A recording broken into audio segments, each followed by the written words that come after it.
and welcome to my channel. So today I'm actually doing something I said I would a long time ago, and it should be fun. So I poured myself a cheeky pint because, well, I can and it's tasty.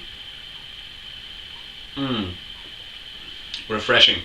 And we're going to get into this. So as you recall, I made a load of mead videos last year, ending in the Midnight Mead, which had a very unusual taste and needs a bit of aging. So I will be doing the tasting video for this soon, just so you know it is happening.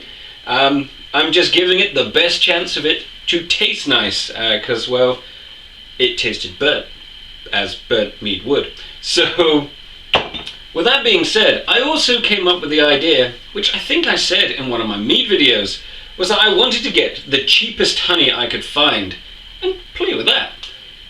That's what we're going to be doing. So for the cheapest honey I could find, I found Aldi's finest and cheapest everyday essential honey, because, well, honey is an essential. Now, 340 grams a jar, and 3 jars works out as a kilo with 20 grams to spare. That set me back a whole £2.65. I know, hold on, that's really, really expensive. So it works out as about £5 for 2 kilos of honey. To put it into perspective, 2 kilos of half decent honey, local farmed, I don't know how do you farm bees, anyway, 2 kilos of local honey, the minimum I would pay for it is £20 for 2 kilos. So this is, yeah, this is cheap stuff. It's very cheap. I already needed a top up. You can tell how well this video is going so far. Still, shouldn't make any difference to you guys. Still nectar of the gods. So this honey is really cheap. We can do whatever we want with it. Now, I have plans of doing lots of different types of mead later on in the year, but for now we're gonna ferment this bad boy. So what I'm doing with this is, fun enough, I'm going to caramelize it, because I like caramel mead, you know, caramelized mead. It makes a cheap honey better than the sum of its parts, which is cool. So we're going to get on with that, and I'm going to drink some more beer. So we begin. Got my honey, and I'm going to dump it in, because, well, we've got to caramelize this. Fortunately, it's not the set honey like it was before, so it comes out the jar a lot easier, and I can use my lovely rubber spatula. At the minute, it doesn't need to be sterile. The side hasn't been sterilized, the pan obviously hasn't been, because we're using heat to sterilize and caramelize. I mean, all the C's and an S, but you know, that comes out very, very easily. So, since I can, you're right. This tastes like cheap honey. It's got a very mild honey taste. Nom nom nom. I still like it, but it doesn't have the even though it's only like 30 or 40p cheaper than the next jar up, it is lacking a bit of its flavor. This is so tasty. Anyway, enough of you watching me lick a spoon. So this has been on for about 10 minutes now, and it's still got these bubbles. I'm not getting my finger anywhere near this. It's molten. So it's obviously got a higher water content than the honey I've been using before. Now, it does something interesting. When you add a spatula, the spatula is covered in honey. Are you watching? I hope you're watching intently.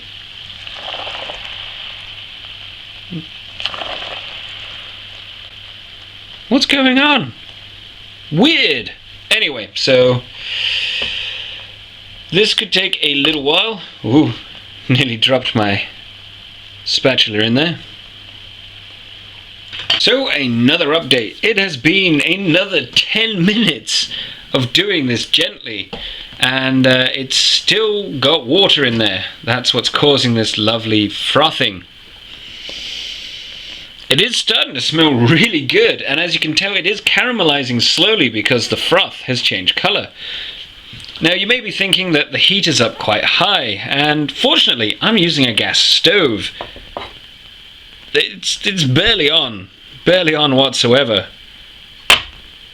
So yeah, cheap honey has a lot of water in it, but it is caramelizing, so that's good, just very slowly.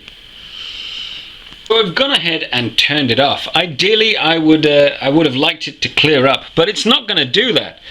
But as you can see, just move this out the way a bit more, it is the color of golden syrup, and that's my personal favorite. It is looking pretty good. So I've gone ahead and I've boiled the kettle, and now comes the fun, the extreme fun, adding water to it. So you need to boil your kettle. Don't even think about adding cold water to this, it will go nuts. So this this kettle has just been boiled, so it is basically boiling. So in goes a tiny drop, and as you can see, it's quite energetic.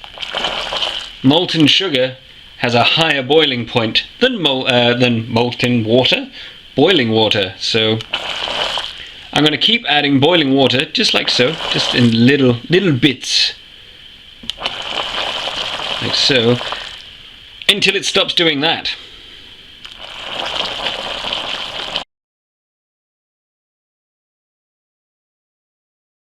So it is the next day. My batteries on my camera ran out, which wasn't very helpful, but I didn't really fancy staying up until 1 or 2 in the morning for my batteries to finish charging. So we're here, it's the next day, and we're carrying on. So I've got my lovely honey solution looking all pretty. Now we need to sterilize everything. So I've used a combination of bleach, thin bleach, Tesco's finest thin bleach, and washing up liquid. And I'm sterilizing my 4.5 litre demijohn, and I've sterilized my side, sterilized the funnel I'm going to be using, also my hydrometer and my airlock. So I'm going to go rinse them out, and I'll be right back. So I've gone ahead and I've rinsed everything, and we're ready to go. Since my worktop has been sterilized, I can put stuff on it and not have to worry about possible infections, even though the chance of that is kind of low, but best to be safe than sorry. So let's do this. Lovely. So I can put you down there. I've got my funnel. Now normally, if my batteries hadn't run out, we would have done this last night when this was still hot. So I'm going to carry on like this was still hot. I've got my jug, which I used to sterilize my airlock, and my hydrometer. So this is sterile too, and in it I'm going to put 2 cheeky liters of water. Liter number 2. Now the reason I'm adding the water first is because, well, I'm picking up where I left off. So if this was hot, I'd add in the cold first, that way it equals itself out. This is the bit that always goes horribly wrong, but we should have quite a difference in colour now.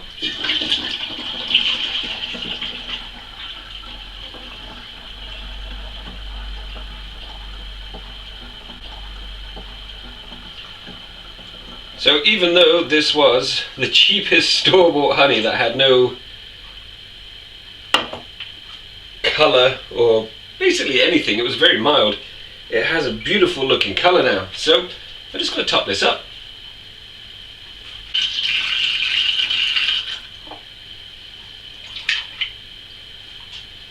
Looks good.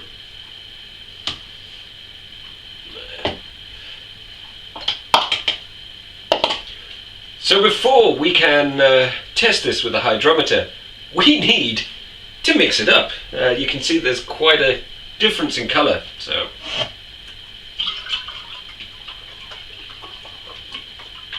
So I've put the hydrometer in, and it has a potential alcohol reading of 1.070.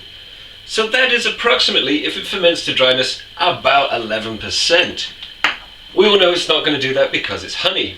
So it's probably going to finish somewhere around the 9.5% mark. I've said it now, so we'll just see if that actually happens. So now it's time to pitch the yeast. The yeast I'm going to be using is express wine yeast compound. It already has bentonite clay and the yeast nutrient in there. So instead of adding more yeast nutrient, let's give this a go. So cheeky teaspoon, finger funnel. There we go, looking pretty. Now I'm going to pop my airlock on. I've already got a splash of water in there.